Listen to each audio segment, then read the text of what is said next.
Assalamualaikum warahmatullahi wabarakatuh. Salam sejahtera buat kita semua. Kembali lagi bersama saya di rubrik Rumah, Rujukan Mahasiswa. Di sini saya akan memaparkan materi-materi hukum, keterampilan hukum yang dikemas secara sederhana, detail, penuh dengan ilustrasi, mudah untuk dipahami sebagai rujukan mahasiswa hukum di Indonesia. Dan rubrik Rumah kali ini bertemakan tentang makna belajar pengantar ilmu hukum. Teman-teman semuanya, cara belajar mahasiswa tentu berbeda dari tingkat SLTA atau di sekolah menengah atas. Lebih banyak belajar di kuliah itu adalah belajar mandiri karena transfer of knowledge-nya itu tidak terbatas pada bahan ajar. Akan tetapi teman-teman semuanya akan dapat banyak sumber informasi dari diskusi, dari pengalaman empiris, sehingga termasuk juga diperoleh dari rubrik rumah, yaitu adalah rujukan mahasiswa. Jadi rekan-rekan mahasiswa sekarang ini sudah menjadi masyarakat ilmiah.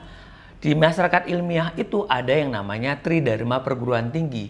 Jadi tidak hanya sekedar belajar, tapi ada meneliti dan hasil belajar dan menelitinya itu dituangkanlah ke dalam pengabdian masyarakat.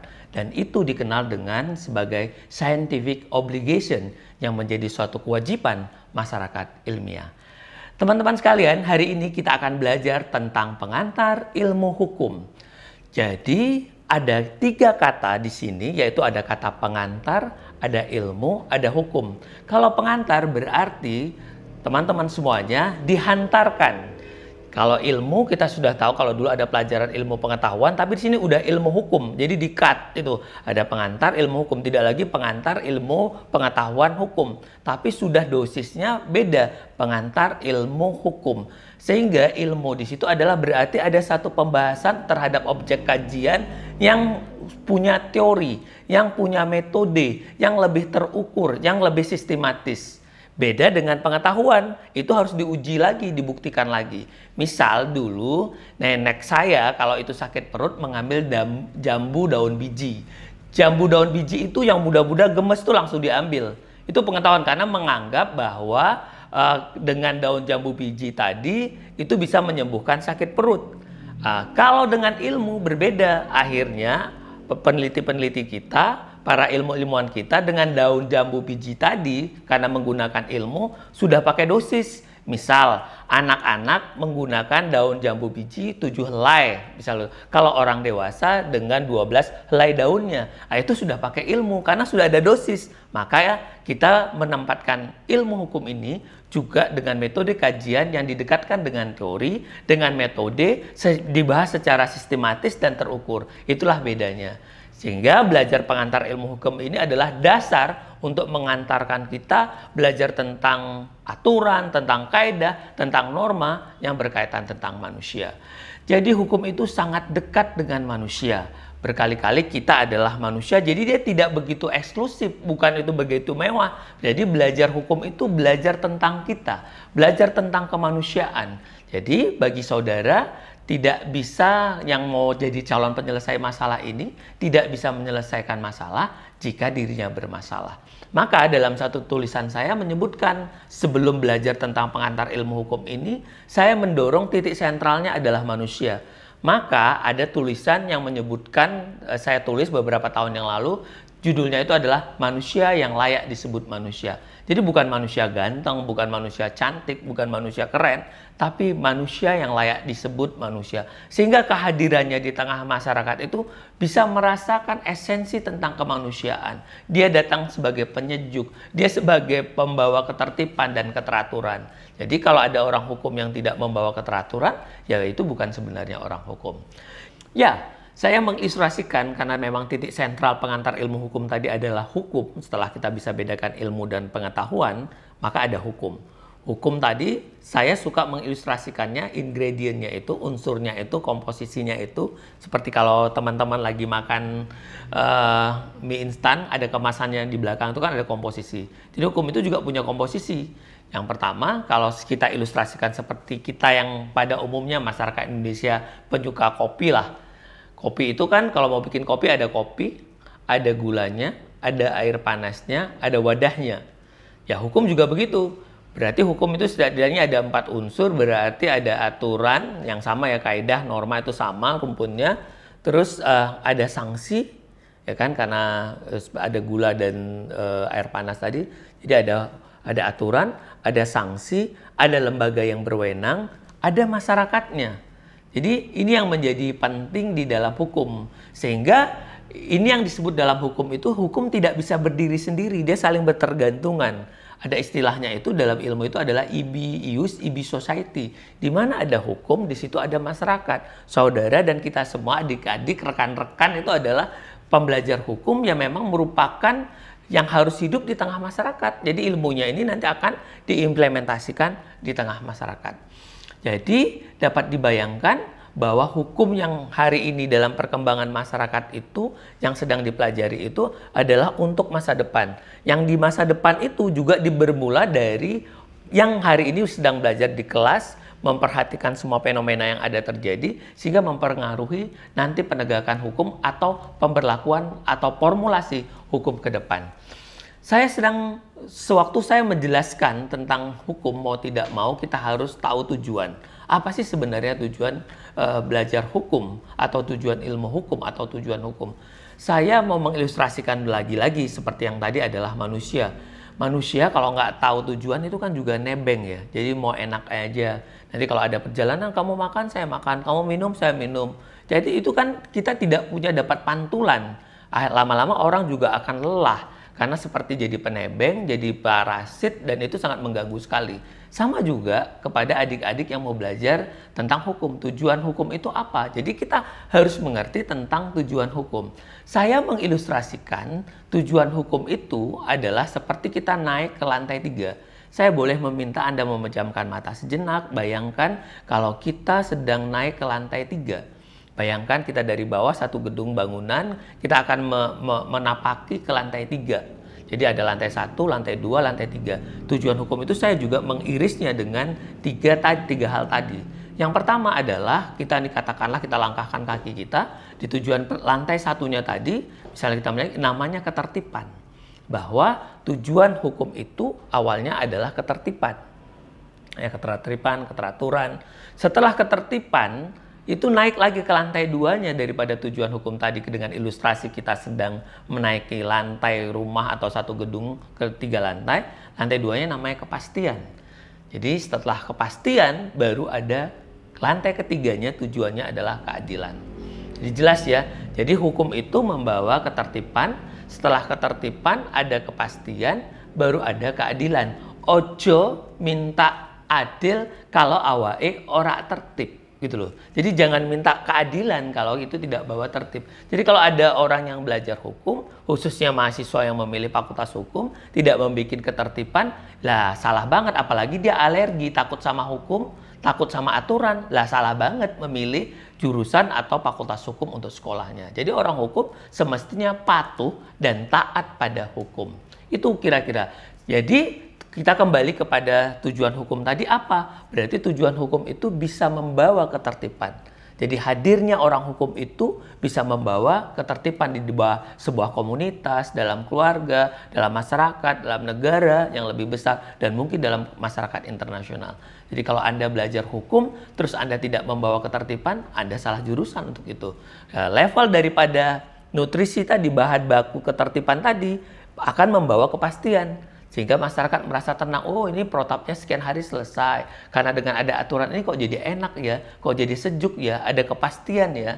Nah, sehingga hukum itu tidak menakutkan bagi masyarakat. Hukum itu bukan yang eksklusif banget, tapi hukum itu bicara tentang kita, tentang manusia, mensupport manusia, instrumen manusia gitu loh. Jadi jadi jembatannya manusia untuk adanya ketertiban, kepastian, dan ujungnya adalah keadilan. Apalagi kita di bangsa Indonesia menyadari ada keadilan sosial yang mau dicapai. Artinya semestinya orang-orang hukum ini adalah bisa mendorong, bisa menciptakan kader-kader yang bisa mewujudkan keadilan.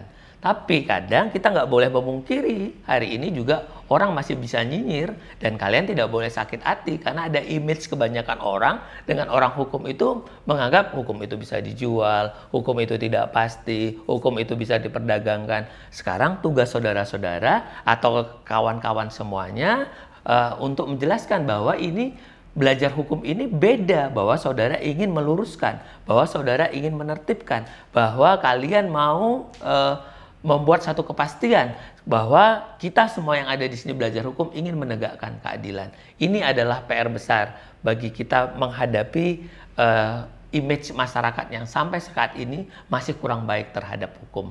Makanya sekolah hukum yang baik dan benar. Baik, seterusnya setelah saya angkat tadi tentang ada definisi hukum, terus ada juga tentang tujuan hukum, saya ingin memberi satu juga kepada saudara tentang kaitan ilmu hukum dengan azas. Jadi ilmu hukum dan azas itu kalau baca bukunya Profesor Sacipto Raharjo ya, jadi ada azas, saya lagi-lagi mengilustrasikan kepada manusia seperti yang tadi disampaikan. Azas itu bayangkan kalau ada tubuh yang sudah bagus ya, menciptakan satu anatomi tubuh yang sudah bagus, ada kakinya, badannya, telinganya, dan segala macam, lengkap sudah dengan anatomi tubuh ini, tapi kira-kira kalau nggak ada jantungnya gimana? Repot kan? Lah ada tubuh tapi nggak ada jantung ya nggak hidup kan, seperti jenazah gitu loh. Padahal tuh rapi banget, hidungnya sudah bagus, rambutnya sudah panjang, misalnya begitu ya. Terus kaki yang sudah juga panjang, kira-kira begitu. Tapi karena nggak ada jantung nggak bisa. Begitu juga lah sebuah undang-undang, sebuah peraturan kalau tidak ada azas gitu loh. Akhirnya hilang maknanya gitu loh. Jadi hukum itu harus terlihat. Karena yang dibutuhkan oleh hukum itu dari hukum itu arahnya bisa ketahuan dari azasnya. Azas ini sebenarnya prinsip yang abadi, misalnya azas keadilan, azas persamaan di hadapan hukum. Gitu. Jadi sangat tidak lagi debatable lagi untuk membedakan orang dari latar belakang daerahnya, warna kulitnya, sukunya. Tapi seperti yang tadi kita awal belajar, bahwa hukum ini bicara tentang kemanusiaan. Ada tentang rasa. Jadi bukan merasa bisa, tapi bisa merasakan. Kalau dia lapar, saya lapar, maka dia juga lapar. Kalau dia perlu perlindungan, maka kita juga harus bikin perlindungan. Disitulah hukum hadir. Dan azasnya misalnya naik dalam hukum itu azas perlindungan hukum. Akhirnya dioperasionalkan dalam aturan-aturan tadi. Sehingga bisa kita katakan dari azas itu bisa kita tahu apa tujuan, apa tumpuan undang-undang. Sehingga kita cukup membaca dengan azasnya. Sehingga azas sekali lagi itu sangat berkaitan dengan ilmu hukum. Untuk menuju sebuah undang-undang itu kita bisa melihat dari azasnya. Arah yang dibutuhkan dalam undang-undang itu bisa tergambar dalam azas hukumnya. Baik, saya lanjutkan lagi teman-teman sekalian. Ini catatan ya, memang harus begini kan karena belajar hukum itu bukan seperti kursus. Jadi jangan bayangkan kita akan menempuh 8 semester. 8 semester. Kalau hanya kursus kita sempat. Ini kan kita cepat ya, kursus itu cepat banget. Tapi kalau kuliah 8 semester jadi harus punya energi yang kuat, belajar yang matang. Maka rubrik rumah ini adalah salah satu cara untuk bisa membantulkan kalian semua untuk bisa belajar hukum di Fakultas Hukum dengan cara mudah, dengan cara yang dikemas dengan ilustrasi. Karena beda kan zaman milenial sekarang tuh kepengen lebih cepat mendengarkan daripada banyak. Mungkin kayak zaman saya harus membaca buku-buku yang tebal dan segala macam. Bukan berarti menyampingkan. Tapi pola belajar dengan riang, ringan, renyah, tapi reflektif. Jadi boleh kita dengan riang, dengan senang, tapi lakukan dengan hal-hal ringan, terus renyah berulang-ulang, tapi harus ada reflektifnya. Ada makna yang bisa diambil dari setiap pembelajaran ini. Seperti yang tadi, hukum itu ternyata tujuannya ini. Oh, hukum itu ternyata ilustrasinya begini. Sehingga kita bisa dapat sinyal dari makna belajar daripada ilmu hukum ini. Jadi adik-adik sekalian, 8 semester itu tidak mudah. Akan banyak hambatan-hambatan, akan banyak cobaan-cobaan belajar dalam hukum itu. Karena untuk dapat gelar sarjana hukum tadi, sarjana hukum. Jadi bukan sarjana yang abal-abal, bukan sarjana yang pesanan gelarnya, tapi kita harus mempertanggungjawabkan keilmuan kita. Baik, kalau tadi kita sudah bahas tentang hukum, tentang definisi hukum ya dapat tadi ya kira-kira kita sudah bicara tentang tujuan, kita bicara tentang azas. Ini adalah hal yang paling fundamental, hal yang paling dasar bagi setiap mahasiswa hukum untuk belajar ini.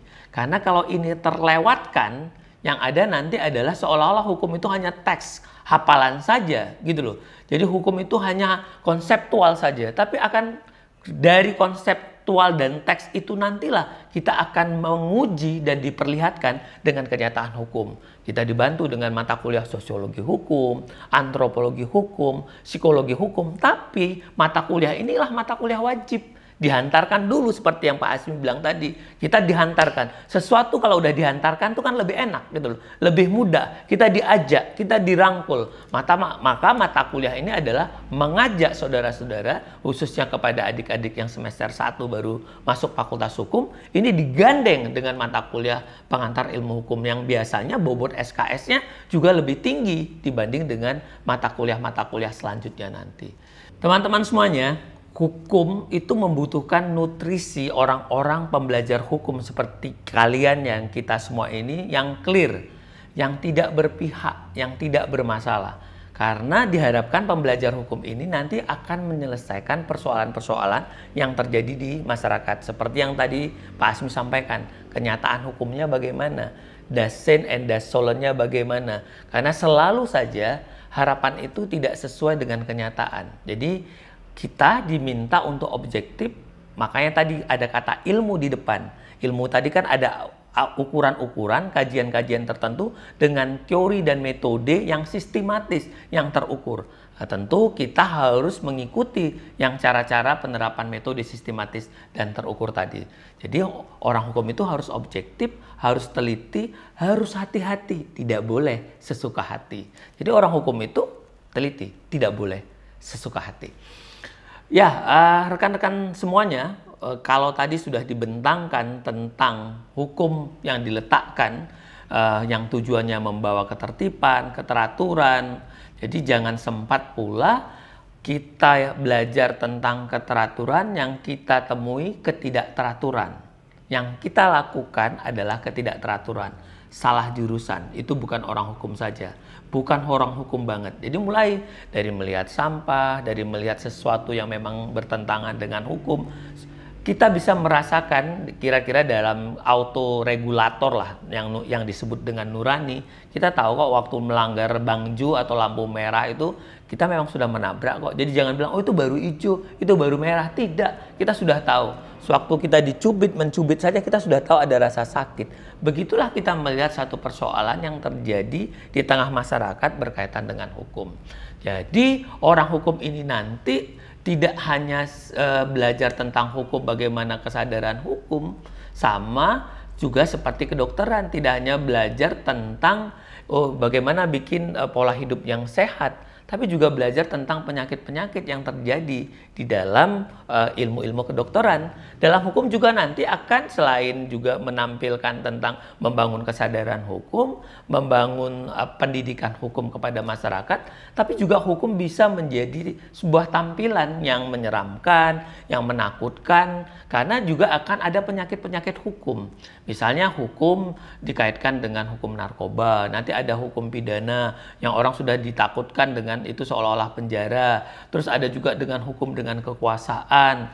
Ya seharusnya hukum itu kalau kita belajar hukum tadi seperti dengan tujuan, hukum diletakkan dengan partai politik, ya partai politiknya harus ikut dengan hukum. Hukum diletakkan dengan bisnis, ya seharusnya bisnisnya harus taat sama hukum. Sehingga ada keteraturan, ketertiban, kepastian, dan keadilan.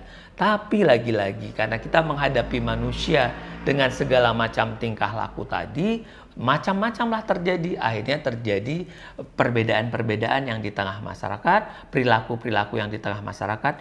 Disitulah butuhnya hukum. Karena kalau enggak, siapa yang kuat dia menang. Siapa yang merasa punya uang dia selalu menang. Tidak. Maka dibuatlah hukum sebagai instrumen pengaturan, pengendalian tentang manusia. Jadi sekali lagi belajar hukum itu belajar tentang kita, belajar tentang manusia, belajar tentang kehidupan manusia. Jadi tidak ada yang eksklusif, tapi apa? Hukum yang bisa menyejukkan manusia supaya bisa keharmonisan di antara manusia. Jadi hukum itu harus bisa mencerahkan. Hukum itu harus hadir di tengah masyarakat. Jadi bukan hukum itu OTW, tapi hukum itu hadir dan dirasakan di tengah masyarakat. Ya, rekan-rekan sekalian, mungkin ini paparan pertama saya dalam kajian rumah. Karena memang sengaja tidak dibuat lama, supaya kita bisa berseri, kalian bisa mendengarkan sambil santai, habis ini mungkin melakukan kegiatan lain. Demikianlah kira-kira paparan saya tentang pelajaran dasar ilmu hukum ataupun pengantar ilmu hukum ini. Semoga kajian paparan singkat ini dapat mengokohkan atau menguatkan setiap mahasiswa hukum untuk belajar hukum secara lebih maksimal, lebih teliti, lebih semangat. Sekali lagi, sekolah hukum atau universitas yang berada di Fakultas Hukum bukanlah kursus. Harus perlu bertahun-tahun belajarnya, beribu-ribu hari sampai 8 semester baru bisa selesai. Jadi harus diperkuat ilmu hukumnya. Sekian pemaparan saya, materi pengantar ilmu hukum kali ini. Sampai ketemu pada sesi rumah rujukan mahasiswa selanjutnya. Terus ikuti dan sampai jumpa.